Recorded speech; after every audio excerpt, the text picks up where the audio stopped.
So the first thing you want to do is print out cool little pictures that you really like, any little clip arts from online. I have a pug, some avocados, ice latte, mountains, and a little ocean chill out sign. Then you're going to want to make 2 pieces of tape the size of a book so that it will work for your bookmark.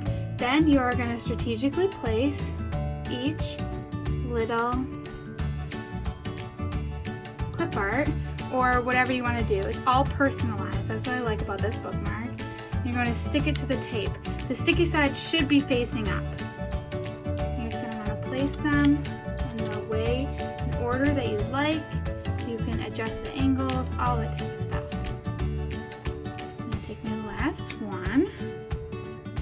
And then you're going to take your other piece of tape, flip it over so the non-sticky side is on the top, and lay it directly over your other one. Then you're going to take your scissors and you're going to just cut it so that any little sticky parts, because one of my tape was a little bit bigger than my other, so that there's no sticky, then you can literally take your book and have a cute little personalized bookmark.